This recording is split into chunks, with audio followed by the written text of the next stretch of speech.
They say that only in America do we have the strongest democracy, but it is because we have a strong middle class. But over the last 8 years, the middle class has diminished. And the only way that you can ever maintain a strong democracy is to have a strong middle class.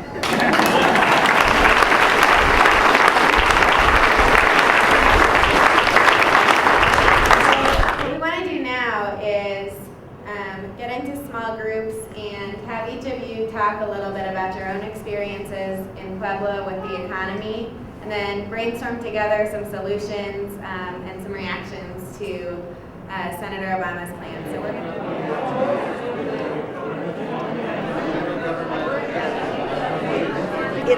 It's really hard, you know, when we have to live from paycheck to paycheck, you know, and stuff. We had some of our great niece and our granddaughter out for a month, and it was like, sorry, I can't take you anywhere. I can't afford the gas. I was in the trains for years, and I did a lot of travel, you know, and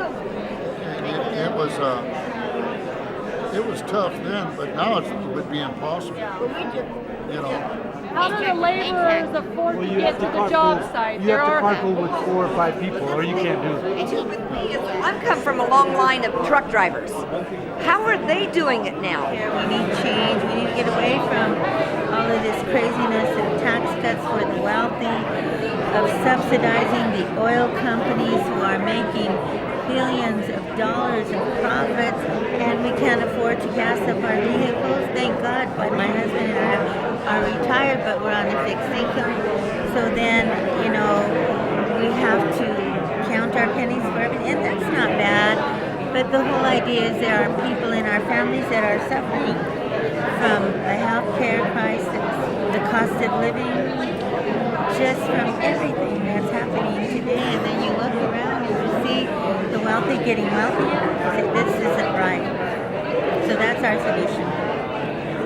Getting people involved and hoping, you know, we can get Obama in there and, you know, turn this country around. You know, we don't need the old guard anymore. So there were 2 days there when the governor, the lieutenant governor, and the president of the Senate all happened to be outside of Colorado, which made me the acting governor of Colorado for 48 hours. And it was truly a period of unprecedented peace and prosperity across the state, record job growth.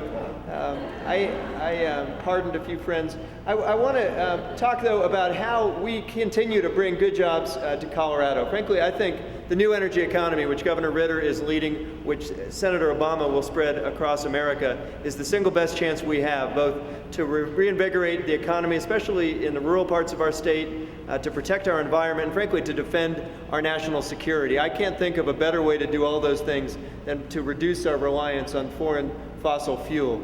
That's a cause that Coloradans know a lot about.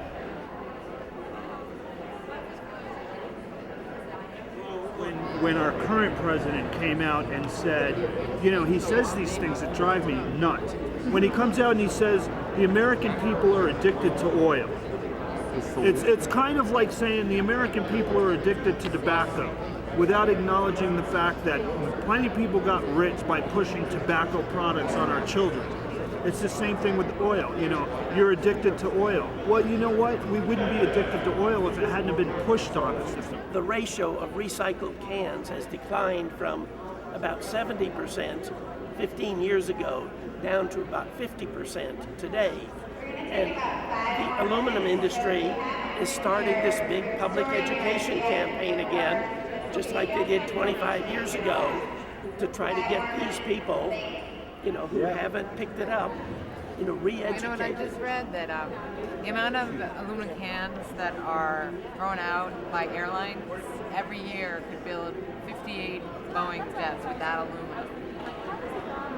So, I mean, like that, all that aluminum that's being thrown out, it's just so much waste. There's a business opportunity right there. Right there. That's a business opportunity, yeah. The way Barack sees this thing is we don't want to choose which technology is going to be the winning one.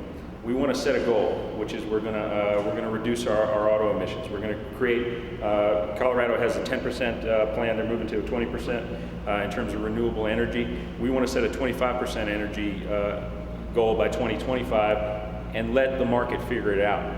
Figure out the most efficient way to fill that goal.